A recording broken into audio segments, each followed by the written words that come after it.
नमस्कार, संसद टीवी में आपका स्वागत है। मैं हूं प्रतिबिंब शर्मा और आप देख रहे हैं टॉप न्यूज़। टॉप न्यूज़ में दिखाएंगे आपको देश दुनिया की तमाम बड़ी खबरें, आर्थिक जगत और खेल जगत के समाचार भी। शुरुआत करते हैं हेडलाइंस के साथ। गुजरात विधानसभा चुनाव के दूसरे और अंतिम चरण के लिए मतदान शुरू। प्रधानमंत्री ने की मताधिकार का इस्तेमाल करने की अपील। 93 सीटों पर हो रहा है मतदान। 8 दिसंबर को नतीजे होंगे घोषित। प्रधानमंत्री मोदी बीजेपी के राष्ट्रीय पदाधिकारियों की 2 दिवसीय बैठक में होंगे शामिल। अगले साल होने वाले विधानसभा चुनाव और 2024 लोकसभा चुनाव की रणनीति पर होगा विचार। संसद का शीतकालीन सत्र 7 दिसंबर से। शीतकालीन सत्र से पहले लोकसभा अध्यक्ष ओम बिरला आज विभिन्न राजनीतिक दलों के नेताओं के संग करेंगे बैठक। सत्र को सुचारू रूप से चलाने के लिए मांगेंगे सहयोग। G20 समिट को लेकर केंद्र ने बुलाई सर्वदलीय बैठक। सम्मेलन को लेकर देश में एक राय की कोशिश। प्रधानमंत्री मोदी ने शुभकामनाओं के लिए बाइडेन, मैक्रों और कई नेताओं का किया धन्यवाद। इंग्लैंड ने सेनेगल को 3-0 से हरा क्वार्टर फाइनल में प्रवेश किया। फ्रांस ने भी पोलैंड को 3-1 से हराकर अंतिम 8 में जगह बनाई। आज जापान, क्रोएशिया, ब्राजील और दक्षिण कोरिया के बीच होंगे मुकाबले। जीतने वाली टीमें क्वार्टर फाइनल में पहुंचेंगी। और अब खबरें विस्तार से।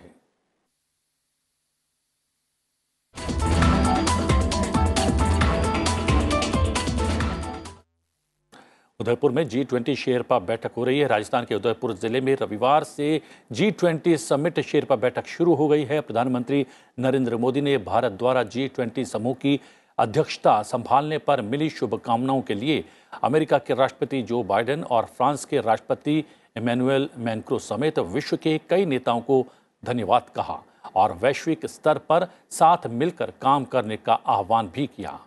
4 दिन की G20 शेरपा बैठक की अध्यक्षता की बात करें तो भारत के G20 शेरपा अमिताभ कांत इस बैठक को कर रहे हैं और G20 अध्यक्षता के तहत आयोजित पहली शेरपा बैठक में आर्थिक सलाहकार परिषद के सदस्य संजीव सान्याल ने शामिल होते हुए कहा कि भारत कई वर्षों तक 9% की आर्थिक वृद्धि को बनाए रखने में सक्षम है। सान्याल जीवन बदलना SDG के कार्यान्वयन में तेजी लाना विषय पर अपना संबोधन दे रहे थे। बैठक में 19 देशों के प्रतिनिधि भाग ले रहे हैं। यूरोपीय संघ से और 9 विशेष आमंत्रित देशों के प्रतिनिधि मौजूदा समय के अत्यावश्यक मुद्दों पर महत्वपूर्ण चर्चा करेंगे। बैठक के बाद विभिन्न देशों के शेरपा, राजदूत और वरिष्ठ प्रतिनिधियों ने पर्यटन विभाग की ओर से आयोजित राजस्थानी लोक संगीत संध्या का आनंद भी उठाया। होटल लीला के शीश महल में मेहमानों के लिए डेजर्ट सिम्फनी की खास प्रस्तुति विश्व प्रसिद्ध लोक कलाकारों द्वारा की गई। इस दौरान पारंपरिक वाद्य यंत्रों की मधुर धुनों का मेहमानों ने लुत्फ उठाया। G20 का 2023 का शिखर सम्मेलन भारत में होगा। केंद्र सरकार की कोशिश ये है कि G20 शिखर सम्मेलन को लेकर देश में एक राय बनी रहे। इसके लिए केंद्र ने सर्वदलीय बैठक भी बुलाई है। बैठक में रणनीतियों को अंतिम रूप दिया जाने वाला है। प्रधानमंत्री नरेंद्र मोदी आज 2024 के लोकसभा चुनाव की तैयारियों पर चर्चा के लिए भारतीय जनता पार्टी के 2 दिवसीय राष्ट्रीय पदाधिकारियों की बैठक का उद्घाटन करेंगे। बैठक में अगले साल होने वाले विधानसभा चुनाव पर चर्चा होगी। भाजपा के राष्ट्रीय पदाधिकारियों की बैठक की अध्यक्षता पार्टी के राष्ट्रीय अध्यक्ष जगत प्रकाश नड्डा करेंगे। बैठक में पार्टी के सभी राष्ट्रीय पदाधिकारी, सभी राज्यों के प्रभारी और सह प्रभारी, विभिन्न मोर्चों के प्रभारी, प्रदेश अध्यक्ष और राज्य संगठनों के महासचिव शामिल होंगे। बीजेपी की इस बैठक में पार्टी की आगामी रणनीतियों पर चर्चा होगी। बता दें, अगले साल राजस्थान और तेलंगाना में विधानसभा के चुनाव होने हैं। संसद के शीतकालीन सत्र से पहले लोकसभा अध्यक्ष ओम बिरला विभिन्न राजनीतिक दलों के नेताओं के साथ बैठक करेंगे और सबका सहयोग मांगेंगे। ये बैठक लोकसभा में आज शाम 5:30 बजे होगी। बता दें कि 7 दिसंबर से शुरू हो रहे संसद के शीतकालीन सत्र में सरकार की योजना 16 नए विधेयक पेश करने की है, जिनमें बहु राज्य सहकारी समितियों में जवाबदेही बढ़ाने और चुनावी प्रक्रिया में सुधार से संबंधित विधेयक शामिल हैं। वहीं कांग्रेस ने सीमा पर हालात, अर्थव्यवस्था की स्थिति और आर्थिक रूप से कमजोर वर्ग के लोगों के लिए आरक्षण जैसे विषयों पर चर्चा की मांग करने का फैसला किया है। गुजरात विधानसभा चुनाव 2022 से जुड़ी हुई कुछ महत्वपूर्ण खबरें।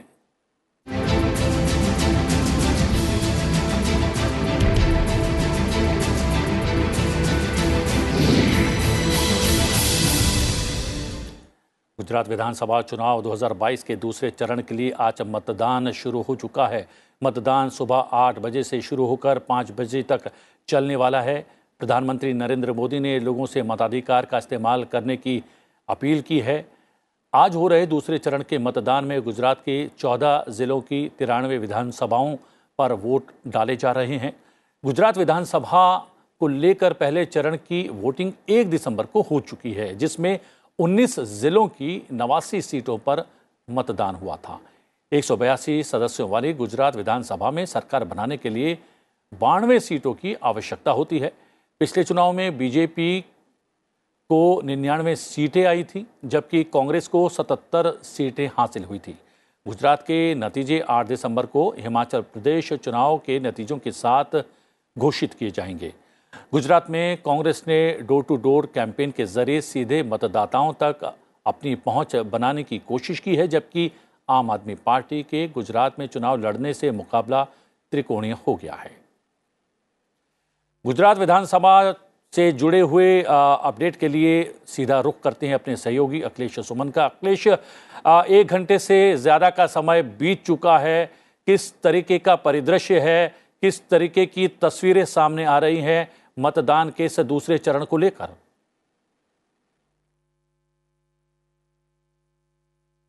देखिए प्रतिबिंब हम अपने कैमरा के माध्यम से आपको दिखा रहे हैं कि ये लोग अभी मतदान केंद्र से बाहर आए हैं मतदान करके, और देखिए उत्साह जो है सबके उंगली पर ये जो निशान है मतदान करने के वो बने हुए हैं।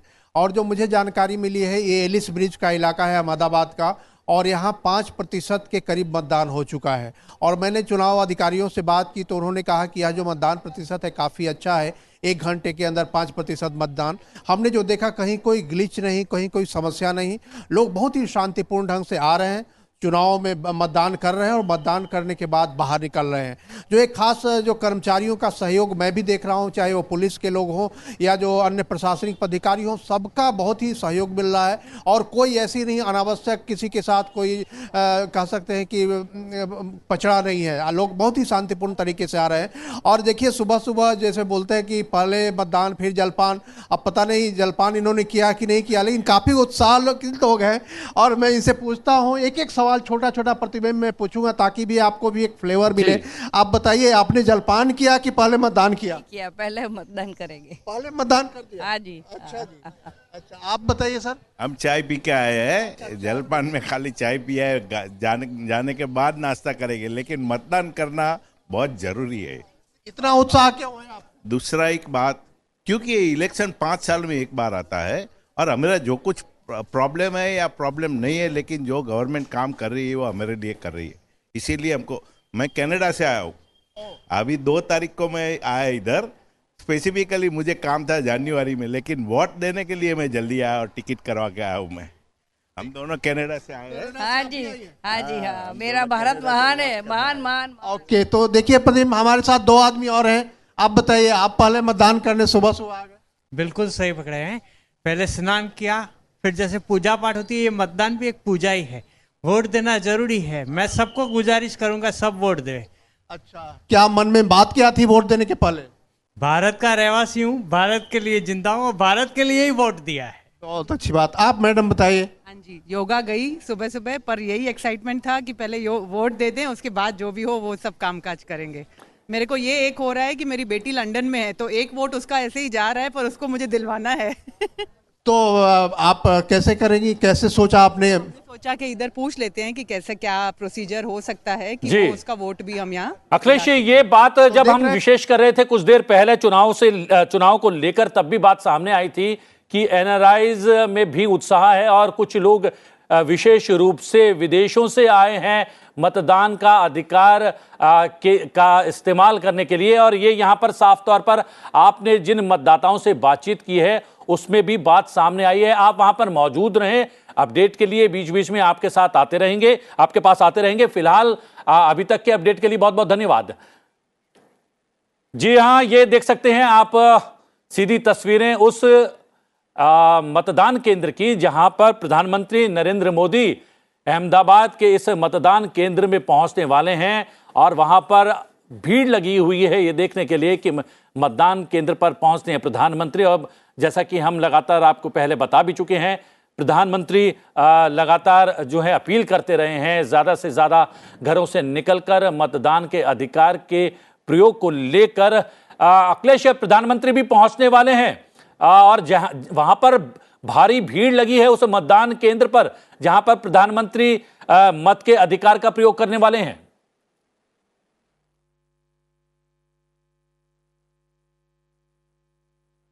जी अखिलेश, ये जो तस्वीरें आ रही हैं बहुत महत्वपूर्ण भी हैं क्योंकि प्रधानमंत्री पहुंचने वाले हैं मतदान केंद्र पर मत के अधिकार का प्रयोग करने के लिए। तो क्या इसलिए भी ज्यादा उत्साह नजर आ रहा है वोटर्स में मतदान के अधिकार को प्रयोग करने का?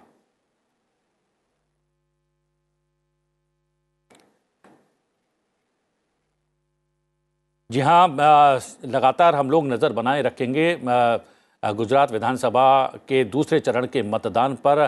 कुछ अन्य खबरों पर नजर डाल लेते हैं। राष्ट्रपति द्रौपदी मुर्मू ने कहा है कि भारतीय नौसेना पर राष्ट्रीय समुद्री हितों की सुरक्षा सुनिश्चित करने की भारी जिम्मेदारी है, जिसे भारतीय नौसेना बड़े मनोयोग से निभा भी रही है। राष्ट्रपति ने ये बात आंध्र प्रदेश के विशाखापट्टनम में नौसेना के परिचालन प्रदर्शन पर आयोजित कार्यक्रम को संबोधित करने के दौरान कही।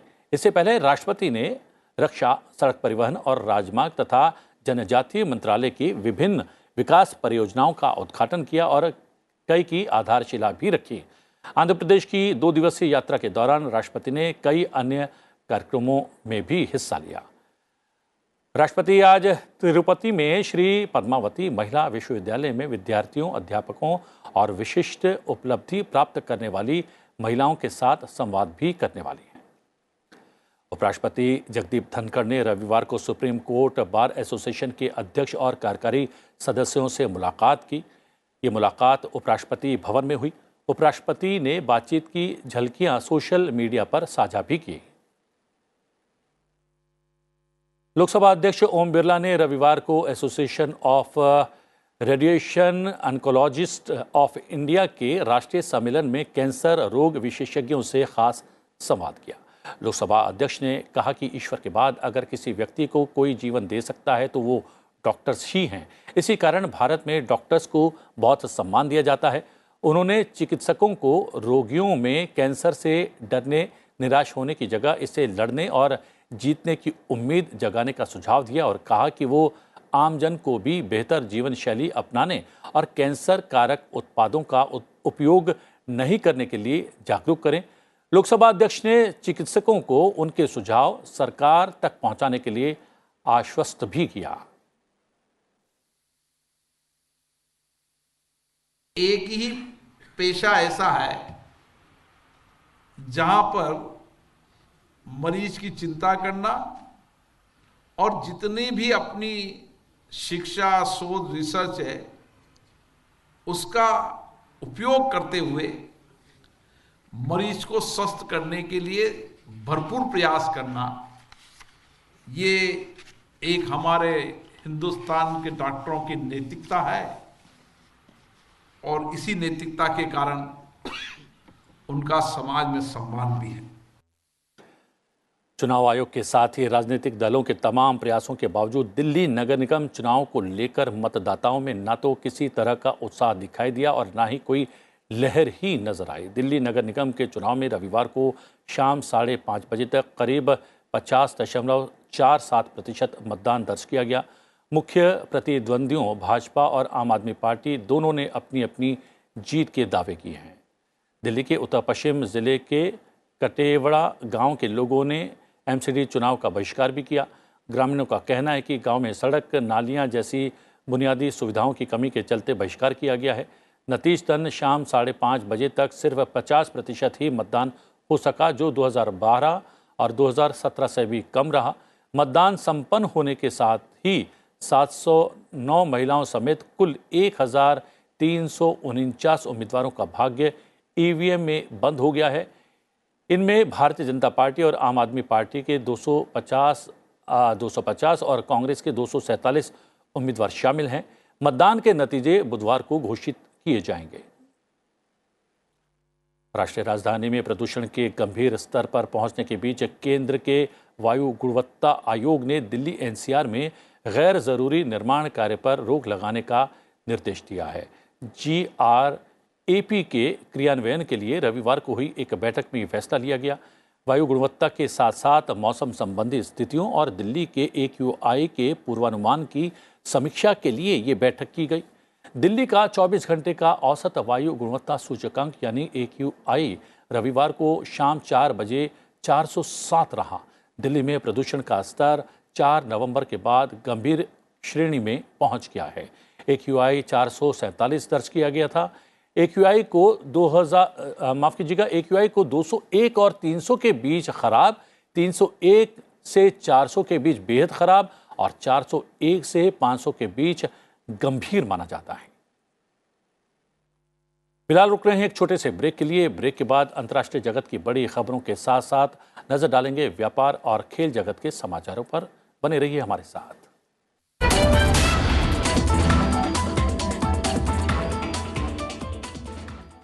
The glorious journey of India's 75 years of independence, protection of rights, ensuring equality, to empower, to deliver justice. Laws that have defined India and its people. Laws that everyone should know. Watch 75 years. Laws that shaped India. With me, Hemant Batra, only on Sansad TV.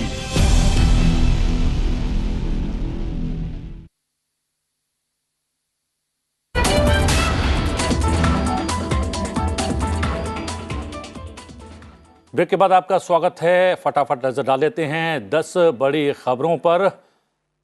आप देख सकते हैं सीधे तस्वीरें हम दिखा रहे हैं गुजरात विधानसभा दूसरे चरण के मतदान की, और मतदान करने के लिए पहुंच गए हैं प्रधानमंत्री नरेंद्र मोदी और उनके काफिले के वाहन आप नज़र डाल सकते हैं, अपने टेलीविज़न स्क्रीन पर देख सकते हैं प्रधानमंत्री पहुंचते हुए मतदान केंद्र पर।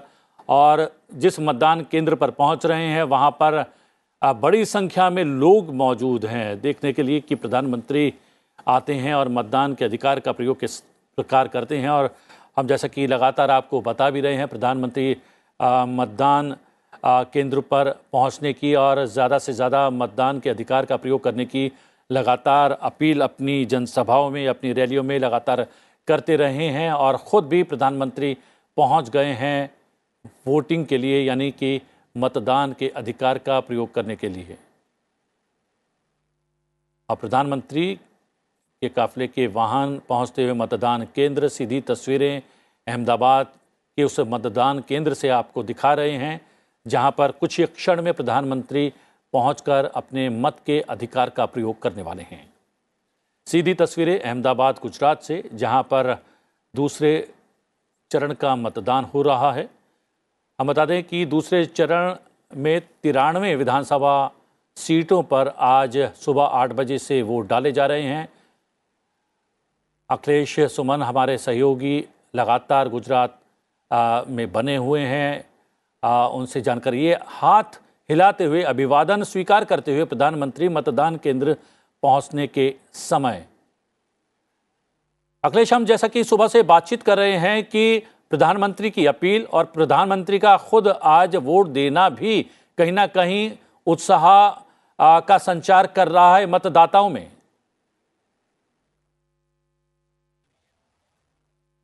निश्चित तौर पे करता है प्रतिबिंब, क्योंकि प्रधानमंत्री नरेंद्र मोदी गुजरात में काफ़ी लंबे समय तक उन्होंने काम किया है। यहाँ वे मुख्यमंत्री रहे हैं, यहीं से वे चुनकर प्रधानमंत्री बने हैं। और प्रधानमंत्री जो जिस तरीके से लोगों से सीधे कनेक्ट करते हैं और उनकी जो तस्वीरें दिखाई जाती हैं उससे लोगों में उत्साह भी झलकता है। तो यह प्रधानमंत्री की एक इच्छा होती है कि लोग उनके माध्यम से जो लोकतंत्र का ये जो महापर्व है, उस लोकतंत्र के महापर्व में आने के लिए प्रोत्साहित हो। और प्रधानमंत्री हों या उसके अलावा जो गृह मंत्री हैं अमित शाह हैं, वो भी यहाँ मौजूद हैं, वो भी दूसरी जगह पे चुनाव में मतदान में भाग लेंगे। उसके अलावा तकरीबन 18-19 जो महत्वपूर्ण नेता हैं गुजरात के राजनीति से, वो सारे अलग अलग मतदान केंद्रों पे मतदान करेंगे। तो निश्चित तौर पे उनके जाने से एक असर पड़ता है और जिस तरीके से प्रोत्साहन बढ़ाने का और मतदाताओं को घर से निकलकर मतदान केंद्र पर आने का जो एक माहौल है, एक जो उसका प्रयास है, उस प्रयास में प्रधानमंत्री के इस मतदान केंद्र पे आने से और उनकी तस्वीरें दिखने से लोगों में निश्चित तौर पे इच्छा जगती है कि वो भी मतदान केंद्र पर जाएं। और जिस तरह की चुनाव आयोग ने व्यवस्था की है, प्रतिबिंब मैं बताऊं कि मैंने कई राज्यों में चुनाव कवर किए हैं, लेकिन जितना ग्लिच फ्री चुनाव हो सकता है, जहां की पुलिस कोई अनावश्यक आपको आपाधापी में नहीं डाल रही हो, कोई आपको परेशान नहीं कर रहा हो, कोई अधिकारी आपको अनावश्यक नियम कानून का भय नहीं दिखा रहा हो, शांतिपूर्ण ढंग से आप जाइए, मतदान करके बाहर आइए, न मीडिया को भी कोई परेशान नहीं कर रहा है। तो इस तरह से कह सकते हैं कि इससे भी मतदान करने वालों में एक इच्छा जगती है कि जहां जा रहे हैं it is a fun time, कि प्रॉब्लम का टाइम नहीं है कि जाके हमको घंटों लाइन में खड़ा रहना पड़ेगा, पता नहीं कैसी जगह है, तो साफ सफाई की जगह है। इन सारे चीजों से मतदान पे असर पड़ रहा है, सकारात्मक असर पड़ रहा है। प्रतिबिंब अखिलेश, हम देख रहे हैं प्रधानमंत्री के मतदान केंद्र की जो तस्वीर आ रही है, केंद्र तक पहुंचने की एक लंबी दूरी पैदल चलकर तय करनी पड़ रही है प्रधानमंत्री को मतदान केंद्र तक पहुंचने की। एक बात हमने देखा, मतदान केंद्रों पर तो भीड़ नजर आती है मतदाताओं की, लेकिन प्रधानमंत्री मतदान केंद्र पर जिस रास्ते से जा रहे हैं वहां पर भी आजू बाजू बहुत भीड़ है, बहुत लोग हैं जो कि लगातार हाथ हिलाकर प्रधानमंत्री का न केवल स्वागत कर रहे हैं, प्रधानमंत्री स्वयं भी उनका अभिवादन स्वीकार कर रहे हैं हाथ हिलाकर ही।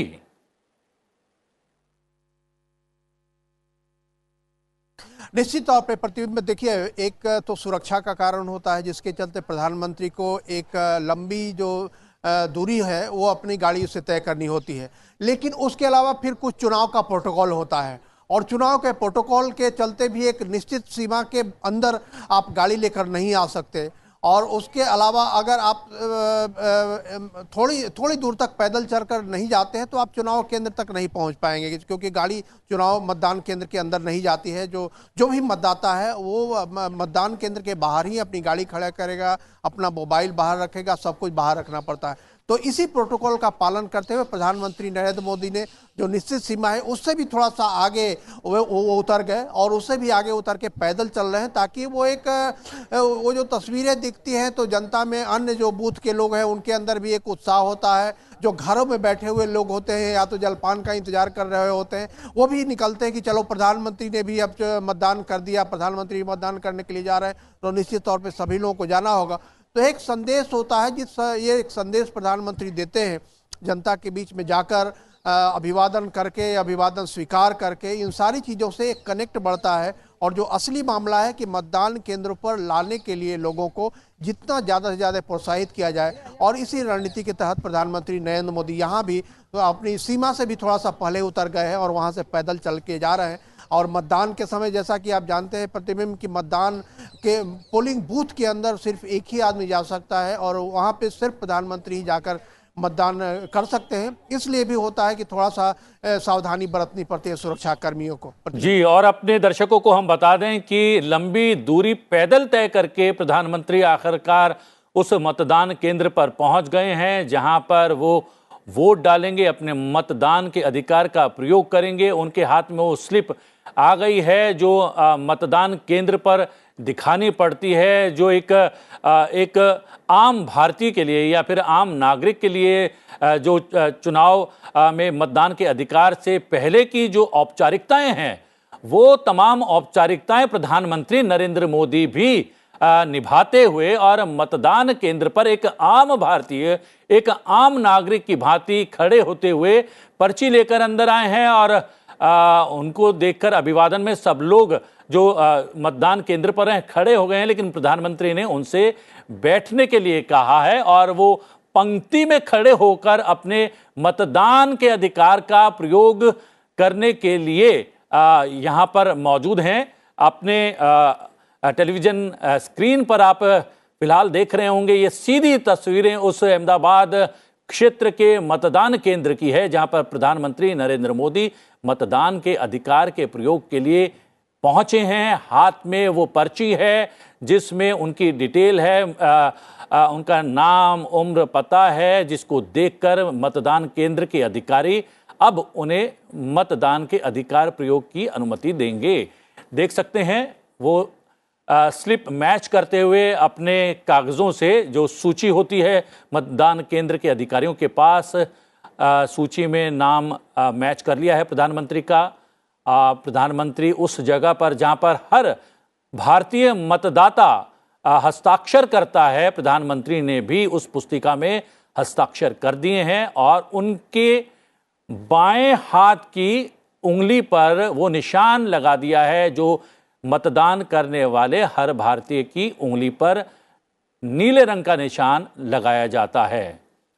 और प्रधानमंत्री ईवीएम की तरफ बढ़ते हुए जहां पर वो बहुत जल्द मत देने वाले हैं।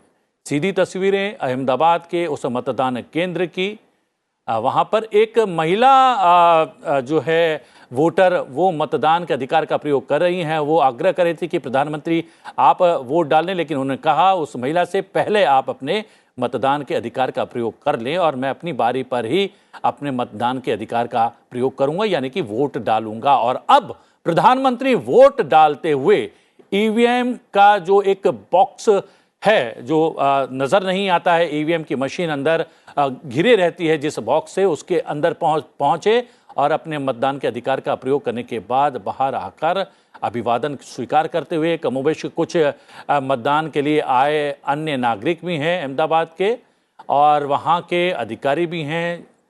और अब प्रधानमंत्री चुनाव प्रक्रिया में हिस्सा लेकर और अपने मतदान के अधिकार का प्रयोग करके मतदान केंद्र से बाहर जाते हुए,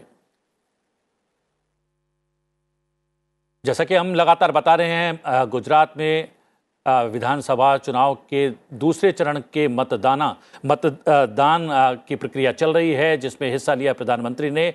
अहमदाबाद के मतदान केंद्र में पहुंचे, उन्होंने अपने मतदान के अधिकार का प्रयोग किया और अब वो बाहर निकल आए हैं। प्रधानमंत्री ने वोट डाल दिया है। दूसरे चरण में 93 विधानसभा सीटों पर चुनाव हो रहे हैं। आज वोट डाले जा रहे हैं। सुबह 8 बजे से वोटिंग शुरू हो चुकी है। शाम 5 बजे तक वोटिंग की प्रक्रिया लगातार जारी रहेगी। पहले चरण का मतदान 1 दिसंबर को हो चुका है। 63.48% मतदान पहले चरण में हुआ था। दूसरे चरण में, जैसा कि हमारे सहयोगी संवाददाता अखिलेश बता रहे हैं, वहाँ से जुड़े अन्य पत्रकार बता रहे हैं, विशेषज्ञों से भी हमारी बात हुई है, दूसरे चरण के मतदान में मतदाताओं में ज़्यादा उत्साह देखने को मिल रहा है। मतदान केंद्र से बाहर निकलकर अपनी वो उंगली लोगों को दिखाते हुए जिसमें वोट देते समय निशान लगाया जाता है, कि यानी प्रधानमंत्री बता रहे हैं, संदेश दे रहे हैं कि मैंने अपने मतदान के अधिकार का प्रयोग कर लिया है और आप लोग भी वोटिंग के अपने अधिकार का प्रयोग मतदान केंद्र पर जाकर करें। जी हाँ, संसद टेलीविजन पर लगातार आप वो तस्वीरें देख रहे हैं। प्रधानमंत्री मतदान केंद्र पर पहुंचे, पैदल दूरी तय करके, लंबी दूरी तय करके मतदान केंद्र पर पहुंचे, उन्होंने वोट दिया। वोट देने के पश्चात मतदान केंद्र से बाहर निकलकर अपने वाहन की ओर जाते हुए प्रधानमंत्री, और वाहन की ओर जाते समय उन्होंने वोट के निशान वाली अपनी उंगली लोगों को दिखाई कि उन्होंने अपने मतदान के अधिकार का प्रयोग कर लिया है। प्रधानमंत्री लगातार भारत के नागरिकों से, और चूंकि गुजरात में दूसरे चरण का मतदान है, गुजरात के मतदाताओं से उन्होंने अपील की कि ज़्यादा से ज़्यादा संख्या में घरों से बाहर आएं, मतदान केंद्रों पर पहुंचे और अपने मत के अधिकार का प्रयोग करें।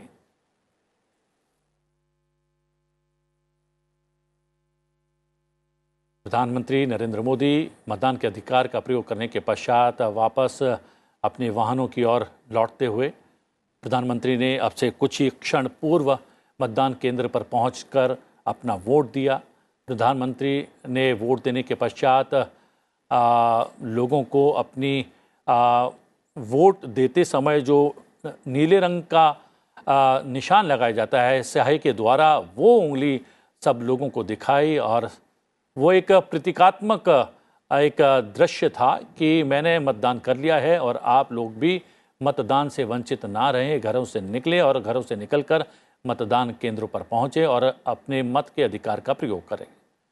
प्रधानमंत्री नरेंद्र मोदी अहमदाबाद के मतदान केंद्र पर पहुंचे और हम दिखा रहे हैं अलग अलग मतदान केंद्रों की तस्वीरें भी। वहां पर भी गुजरात विधानसभा के दूसरे चरण के चुनाव में मतदाताओं में बेहद उत्साह देखने को मिल रहा है। लंबी दूरी करके प्रधानमंत्री मतदान केंद्र तक पहुंचे थे। लंबी दूरी तय करके अब मतदान केंद्र से बाहर निकले हैं, मतदान के अधिकार का प्रयोग करके और अपने वाहनों तक पहुंच रहे हैं। हम बता दें कि दूसरे और अंतिम चरण में 93 विधानसभा सीटों पर आज सुबह से ही मत डाले जा रहे हैं। शाम 5 बजे तक मतदान होगा।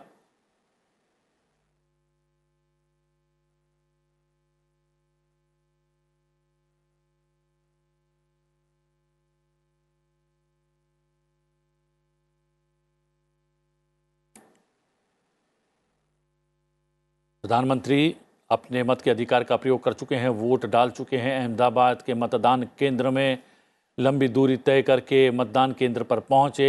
लंबी दूरी तय करके मतदान केंद्र से बाहर निकलकर उन्होंने मतदान के दौरान हाथ में जिस उंगली पर नीले रंग की स्याही लगाई जाती है जो है वो दिखाई और लोगों से प्रतीकात्मक रूप से आग्रह किया कि वो भी मतदान केंद्रों पर पहुंचे और बड़ी संख्या में मतदान के अधिकार का प्रयोग करें।